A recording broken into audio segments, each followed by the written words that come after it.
Alright, so, this is probably something that it's weird for me because I don't tend to do things in like an official capacity beyond reading things I write. And this is completely unscripted, so I'm going completely off my head.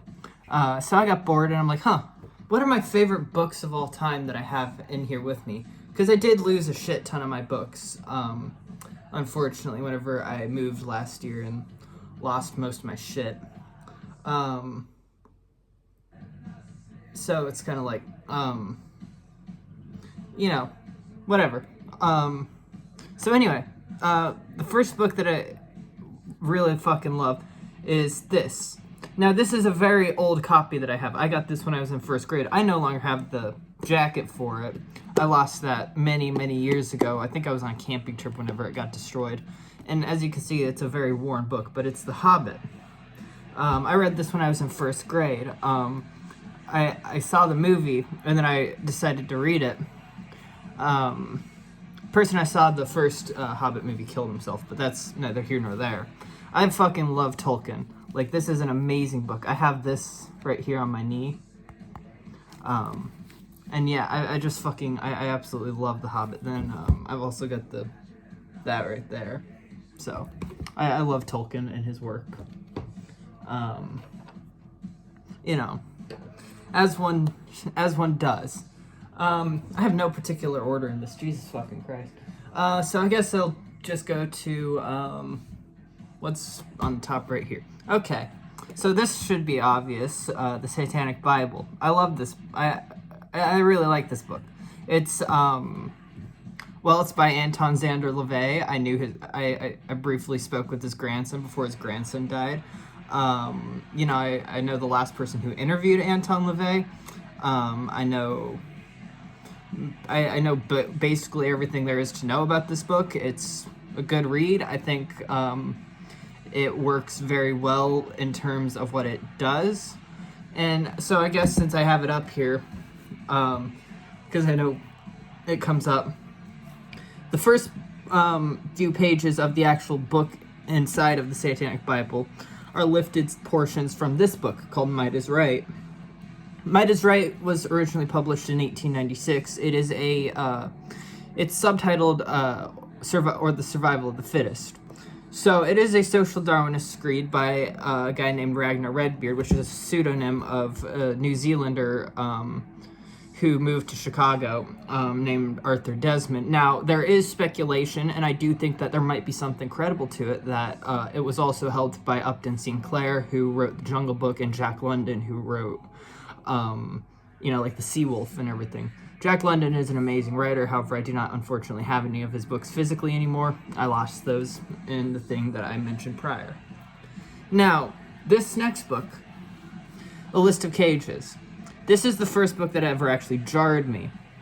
Okay, like, it's basically a story about, long story short, it's about abuse, and I don't have personal experience with that really, so it's kind of like, it's a very jarring read for a 6th grader without that comprehension to read. My grandfather got this for me while we were at Walmart, because I was like, let me get this, because I like reading, and it was like, I like the cover, so I got it, and it was very jarring to read. Now, this one is one that I absolutely adore. This is the book that the movie Oppenheimer was based off of, American Prometheus. Now, I like that it's called American Prometheus because I love Greek mythology, and unfortunately I do not have any of the fucking Percy Jackson or Rick Riordan books anymore. I lost those as well. But this book is fucking amazing. It's a very in-depth it's a very in-depth biography on Oppenheimer, and it definitely goes to show a lot of what the movie does in a certain extent and way, but doesn't really do. Like, for example, it makes it seem like Oppenheimer was very regretful of his decision, at least on some level, to create the atomic bomb. He was not. He never expressed clear regret or absolute pride in it. He was very conflicted about it, that is true, but it was more of a, he was proud of it, but he was also horrified at what he'd created at the same time. So it created a sort of cognitive dissonance, because it's like, how do you create a bomb and not know what it's going to do? Now, creating it and not knowing the actual level of devastation and death that it would cause, that can make sense. That would go along with what he said, quoting from the Bhagavad Gita, which is now and become death, the destroyer of worlds. So yeah. Very good book. Then, this is it. This is the third Stephen King book I ever read. I wanted to see the movie, but first I wanted to read the book, so I read this. It took me less than 3 days to read it the first time. It took a total of about 48 hours. I can read this book in 24 hours if I want to, and I've done that before. I don't think it really needs an explanation. It's kind of popular understanding what it is about, you know. Another book, Just Kids by Patti Smith. Now, Patti Smith is one of my favorite artists around. Patti Smith is fucking amazing. I like, my favorite song of hers is Rock and Roll Nigger. And that, and what's it fucking called? Because the Night is absolutely amazing. I adore that song.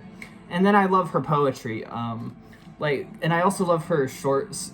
Like, I like her more. I like M Train too. M Train is one of my favorites, but I didn't want to have repeats in this list. Then, I also really like this book, which is called A Short History of Decay by Emile Cioran. Now, Emile Cioran is a very existentialist and nihilistic thinker.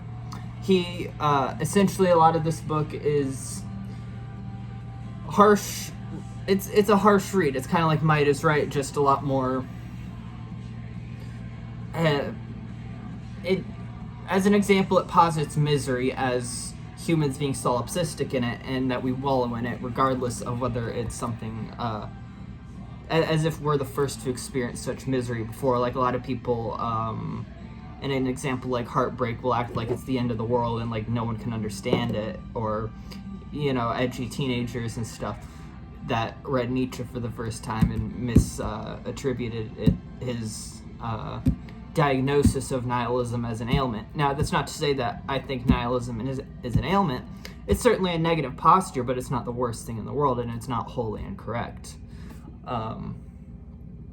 Then another book is this. This is a black book. I have actually one of the original pages that wrote this book in like the original writing.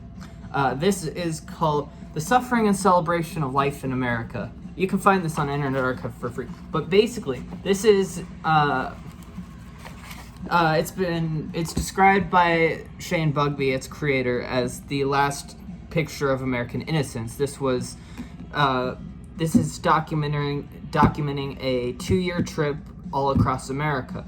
It's actually funny, the only place that's not documented in here is Arizona. So, and I'm from Arizona, so I guess I'll fill in that void. I don't know. I can't do that actually, because I grew up in the age of the internet, more or less, even though I didn't actually really get on the internet myself till I was in 3rd, 4th grade-ish. That should explain a lot. But no, it goes around the country interviewing people, and it starts with Fred Hampton's neighbors, who detail, that he very much was assassinated by the government.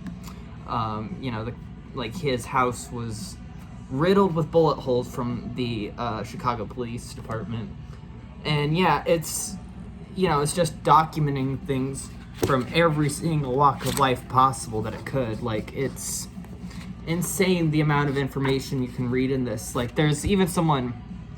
There's also a documentary. It's kind of like a book movie, boovie. There's even someone who talks about, like Bill Clinton being a pedophile before even any of the Epstein stuff come out.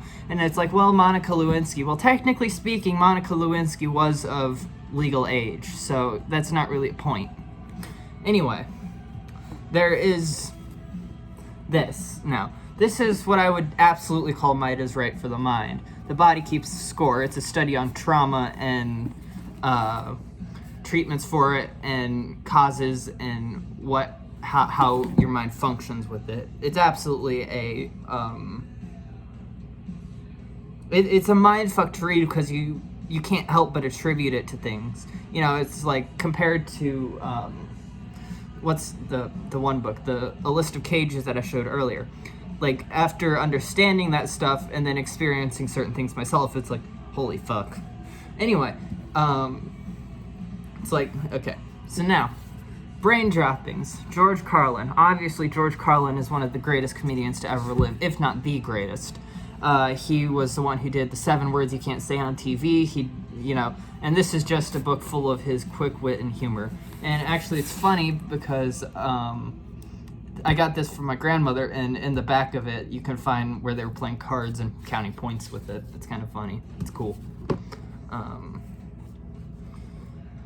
Now, some of the last ones. This is a very eye-opening read. I'm not going to say it's one of my favorite, but I want to include it because it's very eye-opening and very hard to argue with because you can't really argue with. So, The Redneck Manifesto by Jim Goad. Now, whatever personal beefs that people I know have with the author of this book is between them and them alone. I don't care to get in between people's debates unless if they actually pertain to me, like with the Satanic Temple stuff. That I will absolutely do because I am solely the reason that the Satanic Temple does not get headlines anymore, and that's a fact. But that's neither here nor there. And I'm not going to use that book here because as much as I have an ego and love to serve that, I'm not going to do that here because I'm talking about actual favorite books. But anyway, The Redneck Manifesto by Jim Goad is an incredible delve into the history of the poor working class and detailing from their the original white indentured servants that came to America, and how animosity and division has been stirred by certain people in power between different, I guess I'll say races, even though that's not... Race is a debatable concept. I'm not going to put a full thing on it. It could be melanin, it could be all sorts of factors due to different climates and environments. I mean, it's all Homo sapien, so that it's the same race, but there are genetic differences in certain regards. But, capacity differs. People have an immense capacity. Now, this is called No. It is by Boyd Rice. This book is absolutely contrarian to everything in the world. It's not that big, but its sole purpose is contrarianism. Now, Boyd Rice is one of the ultimate contrarians, even though, whatever, I don't really care. But it's just a bunch of, it's not even contrary for its own sake, actually, because it's like, it just gives, like, a more brutal, I want to say brutally, I guess brutally realistic contrarianism to, like, popular platitudes and notions and figures from the Kennedys to the idea of respect to, what's another one? In Your Face, Anger, Law and Order, Police State, Thought Police, the Nazis, anyway, yeah. And now the final one that I'm going to mention is Smash by Ian Winwood. Green Day, The Offspring, NoFX, and the 90s punk explosion. I would not be anywhere without this book because this book got me... I've liked Green Day since I was in 2nd grade, but, I read this book in 6th grade because that's when it came out, was in 2017, and I was... It was just the end of 6th grade for me, so I read this over the summer. Anyway, it's why I became enamored with, like, things like punk and alternative things, because it's like, well, that just makes sense to my mind. Sort of like how, I guess I'll liken it to this book and the Satanic Bible and some of these other books here, because it's like, it's just where my mind goes to naturally is this, like, I know I don't fit into the alternative sphere, at least physically. People are very weird when it's in person. People have a lot more tolerance online than they do in person, almost.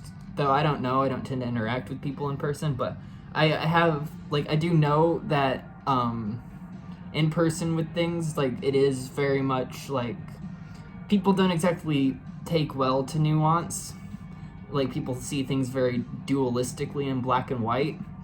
But that's neither here nor there. It's a great history of these bands and specifically the Bay Area punk scene in the 90s. And it's an absolutely amazing work on that subject. So much came out of San Francisco. It's kind of insane. Like, the Church of Satan was started in San Francisco. The 90s punk scene was from the Bay Area. There was the Haight-Ashbury group. It's absolutely insane. But yeah, those are just a bunch of books I like. I don't know. I just decided to do that because why not? Auf Wiedersehen.